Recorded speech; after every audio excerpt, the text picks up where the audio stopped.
Ask the Messengers, the program that deals with substance abuse, real people telling real stories. Hosted by Pastor Lester Lewis, co-host Charlize Wilkerson and Leroy Carey. Produced by David Humphreys. Where there is addiction, there is a chance for recovery. We're trying to help save lives on Ask the Messengers. Welcome to another episode of Ask the Messengers. Today's show is entitled Alcohol, the Untold Story. What's not on the bottle is more important than what's on the bottle. Since alcohol is one of the top addictions in the world, so many people wonder if Jesus made a mistake when he performed his first miracle by turning water into wine. But it was no mistake. It's man who has made the mistake by abusing alcohol in the first place. Many well-known celebrities, entertainers, and athletes have also succumbed to alcohol addictions. And from previous episodes, we'll talk with Dr. Benjamin Jones, president of the Detroit chapter of NCADD, and Lauren Stovall as well sits and talk with Ronald Perts, who unfortunately is no longer with us. And finally, LaShawn Battle, who will get some real people to tell us their real stories about their alcohol use. Parents, what is the untold story of alcohol? Guess what? If you leave your alcohol cup laying around, you leave the opportunity for your child to grab it, to drink it, and to start down the road of alcohol addiction. I actually picked up alcohol at weekend parties, gambling parties that my mother gave. And when they set the cups down, I was the one that was emptying cups. And actually, I didn't know no better at 9. Since they did it, I thought it was okay to do it, not knowing that later on in life it led to a road of destruction and despair. Well, I started using, I was 9 years old.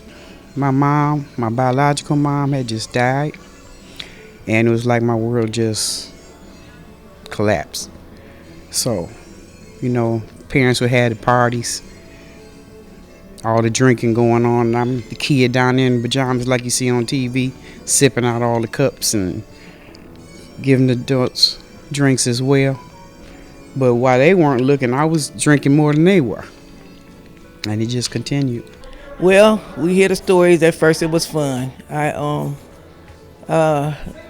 Alcohol is a drug. I started drinking young. My dad owned a beer and wine store, so we drank what was in the store. Alcohol and crack. How long did you use?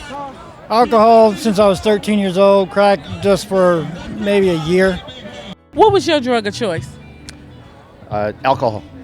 And how old were you when you first started drinking? 17.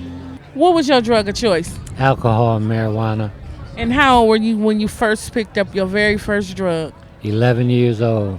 And how did you get a hold to it at such a young age? My father and my mother were alcoholics and they drank. It was in the refrigerator. How old were you when you started using? 11. I was 11 years old. I've always been tall, so I had a mustache. And the drinking age back then was 18. So I would walk in the store, grab my 40 ounce, and we would get started. The first woman to gain her sobriety through AA started an organization called the National Council of Alcohol and Drug Dependence. We had a chance to sit down with Dr. Benjamin Jones, who is the president of the NCADD Detroit chapter, and talk about alcohol addictions and recovery and how they're helping people to do it with dignity and compassion. You guys have been doing some great work. You've been helping people, and one of the mottos here at Ask the Messengers is we're trying to help save lives, and good. You guys are part of that process and doing just that here at NCADD. For the NCADD, we believe in recovery with dignity. We believe that each individual is entitled to recovery with dignity, that addiction itself dehumanizes people and it damages the dignity of the individual. The spirit is damaged by that experience. And so what we look to do is restore that.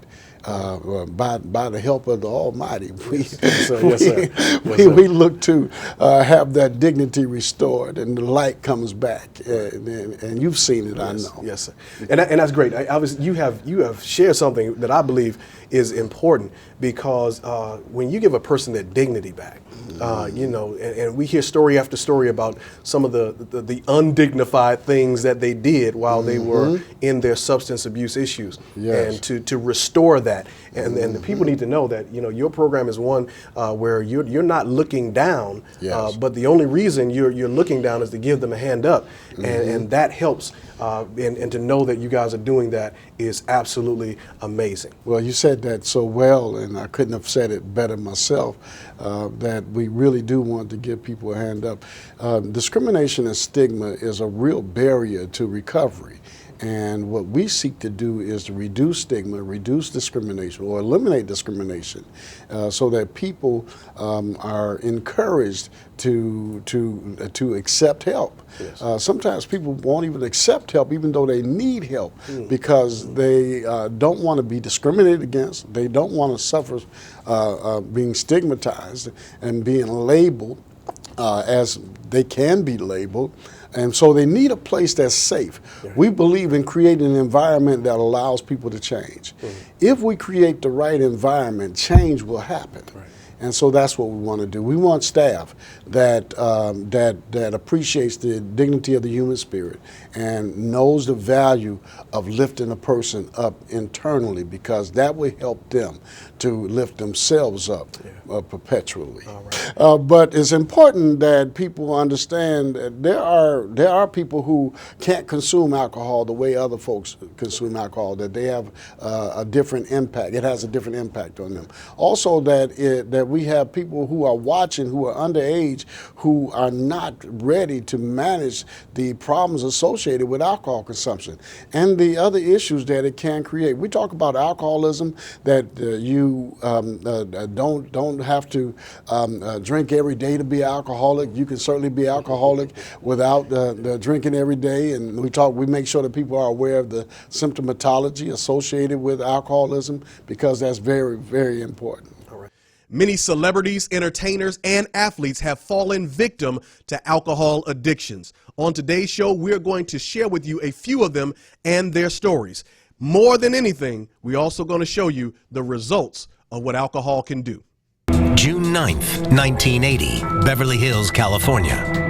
Pryor has been freebasing cocaine continuously for 5 days without any sleep. He's also drinking 150 proof rum and using it to light his pipe. Legendary comedian and actor Richard Pryor has no secrets to his struggles with drugs and alcohol. Most often, his struggles were part of his stand-up comedy stories. He was never ashamed to admit his struggles and often found that being open and honest was the best way to live his life. He headlined many comedy shows, tours, and even made some acting appearances in several box office films. He had a very successful career that included 5 Grammy Awards for his comedy albums. Pryor was somewhat of a tortured soul, and his story of addiction really made headlines when he actually set himself on fire while freebasing cocaine and drinking rum. His struggles were ongoing throughout his career and was definitely not a secret.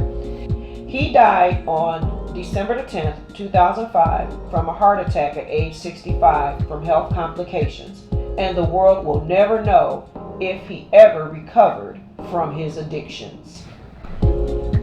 Betty Ford was the wife of former President Gerald Ford.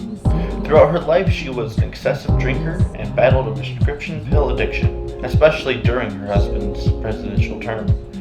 She was one of the lucky ones and was able to find a way to overcome her addictions. In her recovery, she wanted to do something to help others like herself and founded the Betty Ford Center, one of the most well-known rehabilitation centers to this day.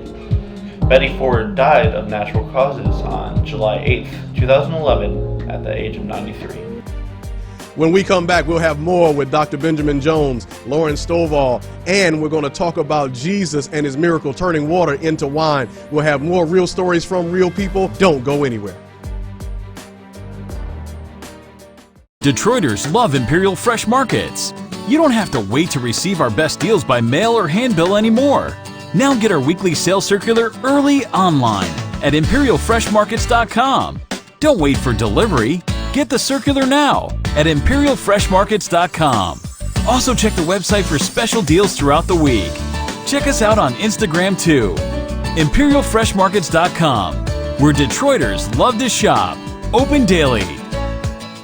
I'm Artesia Washington, and I'd like to welcome you to Irvine Head Injury, where restoring you to your previous level of functioning is our goal. We offer services such as physical therapy, occupational therapy, speech and language pathology, aquatic therapy, massage therapy, and counseling. An automobile accident is an unfortunate event. If you feel that you or a loved one can benefit from our services, you can be reached at 248-415-2500. We look forward to hearing from you. Changing an addict's life and providing support to the addict's family is the goal of the Live Right Structured Recovery Corps. Free yoga and spiritual recovery classes on Thursday, automotive maintenance class, and physical nutritional classes on Friday. Visit their new residential recovery resource center located at 27700 Gratiot Avenue in Roseville, Michigan. Live Right also accepts donations of cars, trucks, boats, and campers in any condition. For more information and a complete list of their events, go to their website at liverightstructuredcorp.com or call 586-217-5899. Life short, live right. Hi, this is Tony from Expert Car Care on 8 Mile between Wyoming and Livernois. I'd like to welcome you to Detroit City, where the potholes are also Come on in for our $10 Spring and Sprung Make You Holler Pothole Safety Inspection. Come on in. I'm going to help you out today. Call me right now at 313-341-6666 and I can qualify you with our 90-day same-as cash plan. All you need is a checking account. Car repair comes at the worst time. Call me right now at 341-6666 for our 90-day same-as cash plan. The untold story of alcohol is what's not written on the bottle. One of the things that is not written on the bottle is how alcohol tears families apart. Our street reporter LaShawn Battle is now going to interview some people who will tell how their families were torn apart by their alcohol use. How did this affect your relationship with your family? Destroyed it. My parents were ashamed of me. They didn't even tell my outside family of any legal trouble that I had. And it was very shameful because it came a secret and I wasn't me anymore. And then when it finally came out, you know, one lie built on top of another. And once truth came to light, then made it even harder. And so right now, my current family, April and Brady, I'm doing it, you know, for them as well as me because they're behind me 100%. My using made me and my family, we became estranged to one another. They wanted me to get help and I wouldn't because of addiction. And how's your relationship with them now? My relationship with them now is growing and is better. We're closer and they love me once again. I mean, they just been an inspiration to me and they like what I'm doing, like what Share House is doing for me. How did your using affect your relationship with your family? I've done quite a bit of damage. Trust has been lost, and I have to earn that back and rebuild it back up. And I know it's possible, but that's the worst thing when you lose trust and your word is not enough anymore. You have to actually prove something to them through your actions. Yeah. Ronald Perts was a school teacher. He came from a decent home and a decent family, but he got caught up in alcohol use. When we were introduced to him by Lauren Stovall, he had been clean for 5 years. Unfortunately, Ronald is no longer with us. Now, we don't know if his alcohol use contributed to it, but he did share his story, and this is one you need to hear. I have here this evening with me a good friend of mine, Ronald Perts, and he's going to introduce himself. And what we're going to do is really kind of share how Ronald and I became friends and how we met.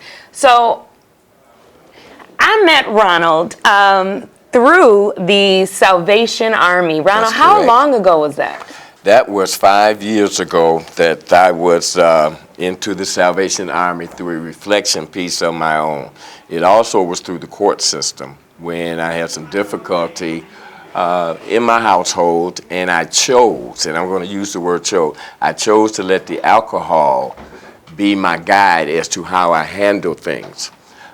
Through your classes, through Salvation Army, they gave me time to sit back, reflect, and to absolutely understand where I had come from, where I was, and where I wanted to be. I want to stop you there because I want to have you backtrack. I want you to talk a little bit I want to kind of tell a story, and I want you to talk a little bit about your life prior to going into the Salvation Army, where I met you. I am a lifelong Detroiter, 65 years of age, went through Detroit Public Schools, began working with Detroit Public Schools as a teacher, a math teacher, a math specialist, an assistant principal, a principal, and ultimately working in central office. So that was your professional life. That was my professional life. What was like that personal life like? The personal life is where the alcohol and the stress that I call it, the fake stress I'm going to say, took its toll. I came from a middle-class family. I did not come from any bad surroundings. I had a mother who worked as a school teacher. I had a father who worked at the post office. I have two brothers and sisters who are very successful in life, and I had a family around me. I had a support system, but getting into alcohol seemed to be the downfall. There are things that people say that you have triggers. Well, and I heard a story earlier about the holidays coming up. Alcoholics make up a holiday. No matter what day it is. December 3rd can be a holiday for us. December 17th can be a holiday Monday, for us. Tuesday, Wednesday. Monday, Tuesday. So I kind of abused that situation. I did my job well. I was on top of the game. But when you look through the different lens of alcoholism, you see things different than you do. I am so very clear now. I am 5 years sober. It is a very wonderful feeling. I have no regrets about going through what I went through. But there's two things, Lauren, that I would like to express to the viewers and how we can get ourselves out of this mess.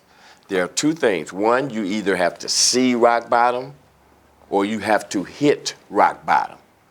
If you can see rock bottom, then alcoholics, we are a very intelligent crew. We will make up any excuse and for us to get out of not taking a drink. But when you hit rock bottom and you have nowhere else to go, then that's when the other two pieces, your support system, my family, your program, and God, the spiritual. Talk a little bit about what the rock bottom. The rock bottom is not always financial. The rock bottom is your relationship with your family. When you are an alcoholic, as I say, you see through a different lens. I thought I was fooling everybody. I was taking drinks. I was going back into the back room taking my scotch. I had a scotch bottle in my car. Now this is all, again, after I retired, because I retired in 2010. So I thought I had the world by the tail. So I'm out here and I'm doing it. But my grandkids, my rock bottom is my grandkids and my family. They know, they knew. There was conversation with my eldest granddaughter, and she would say, well, Granddaddy, you're different now. Before, you would always talk with a slur or you weren't making any sense. What's the difference right now? And I said, baby, I stopped drinking. And now that I see my family and my support system, because you cannot hide this. So what do you do now? What does life look like, really briefly, for you now as you're in recovery? And I always want to make a preference. It's not recovered. Correct. It's recovering. It's recovery. Talk about what it looks like now. What it looks like right now, well, Thanksgiving just passed. What it looks like now is turkey, dressing, cranberry sauce, and a glass of water or a glass of lemonade. There were drinks around. Now, one has to have a made-up mind. If you don't make up your mind not to hit rock bottom, not to destroy your body, not to come down with liver illness, then I don't know where you want to go. But you must have a made-up mind to stop what you are doing to your own body. Now, my rock bottom was losing my family. Can I speak one more piece? We got a few seconds. The graduation process, I stood up and I talked. And when I saw all of my family come to my graduation, and the one statement I made to everybody was, what's the statement? Look at what I almost lost.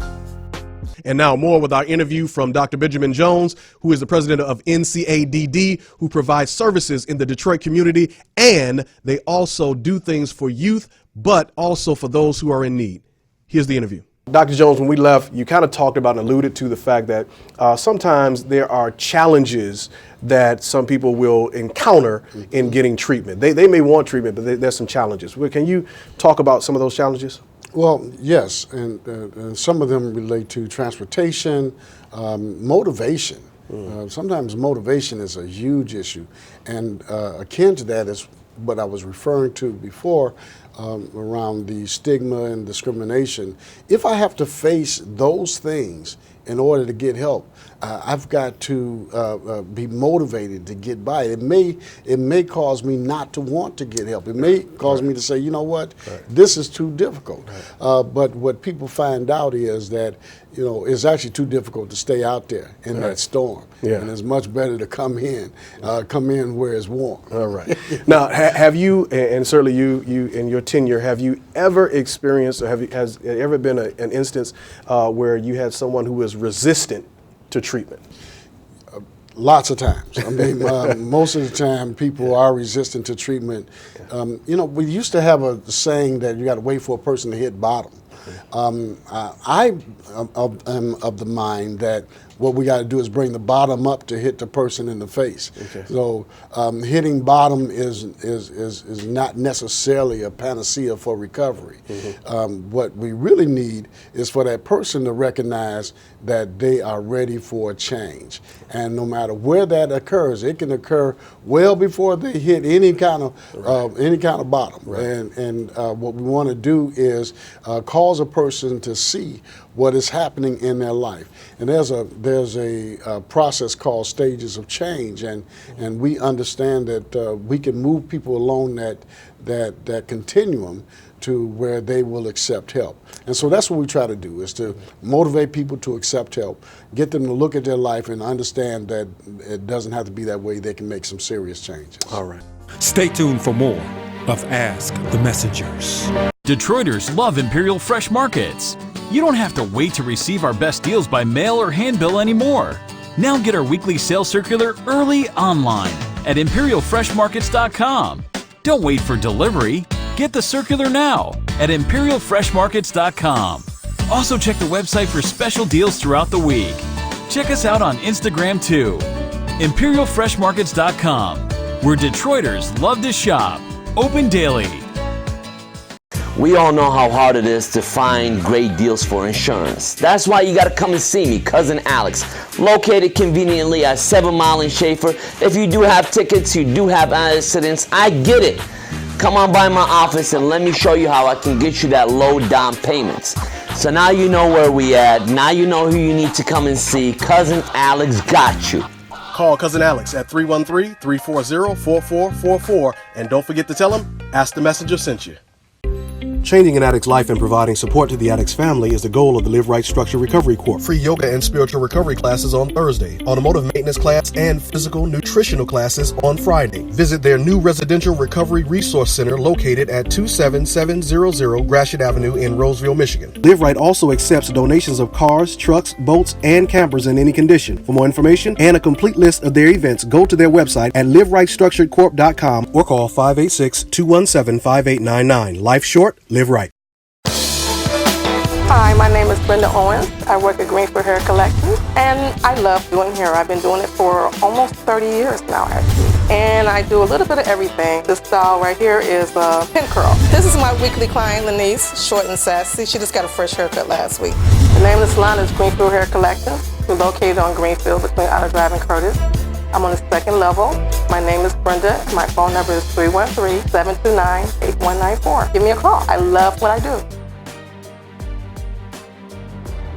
The first miracle of Jesus Christ was turning water into wine. Many people believe that gives them license to drink wine. Well, Jesus drank wine. I can too. But the whole thing of the story is not about him drinking wine. It's that wine brought joy. It was a sign of joy for their family. Now, many people abuse the wine and alcohol. Now, we here at Ask the Messengers believe that you have the freedom to do whatever you choose to do. But guess what? there is a responsibility upon each and every one of us because what we do impacts others. And so Jesus didn't make a mistake when he turned water into wine. He was bringing joy to the situation. And thus, we as well, life ought to be joyful. But when you involve yourself in alcohol and overusing and overabusing and then impacting the lives of others in a negative way, that's not joy. That is harmful. And so we must be aware not to abuse the blessing that has been placed before us, but also to know that what we do impact the lives of others. Jesus, when he turned water into wine, he was not giving us license to abuse it. He was giving us license to use in such a way that we bring joy to one another. Here is some advice for recovering alcoholics. LaShawn? And so if you was a little boy out there about 14 wanted to pick up right now for the very first time, what would you tell him? I would tell him not to pick up because, I mean, once you pick up, it's like a snowball rolling downhill. It just gets worse and worse. So if it was a little girl out here watching the show, what would you tell her and she wants to pick up for the first time? What would you say to her? I would say there are so many more ways of enjoying life than being intoxicated and having that just change who you are, change your mindset, change your decision making. There's so many more ways to enjoy any situation, any party, any event, anything. You don't need alcohol to amplify a good time. That can just happen so naturally, and just don't do it. It's not worth it. If I could send any message to anyone, you're not alone. This is a disease, and it needs to be treated as such. And I've learned a lot through the programs that, you didn't choose the drug, it chose you. And all you can do is rely on your peers and your friends. And you're probably not going to get along with your family at first, but maybe that'll come back around. But you got to keep on trying. We're all sick. Just take it one day at a time, Life is better sober and clean. You can have a better life without having drugs and alcohol in your life. Just be yourself. Don't try to be with the crowd, and be yourself. What they don't tell you about alcohol is not on the bottle. That's what this show has been all about. And hopefully you understand that we are not saying to anyone to use it and abuse it, but in moderation, to enjoy it and to have joy as you use it. Also, for the alcoholics, we want you to remember that there are free services available to you through NCADD as well as the Detroit Wayne Mental Health Authority, and they can direct you to many services that are available for you. We here at Ask the Messengers, we're proud to bring you this type of information so that you can make the best decision possible concerning you. So it's not a matter of what my neighbor is doing, but it is a matter of what I must do to make sure that my life is in line. Listen to me. Ask the Messengers believes that love is what love does, and we want to love you to life. See you next time on Ask the Messengers.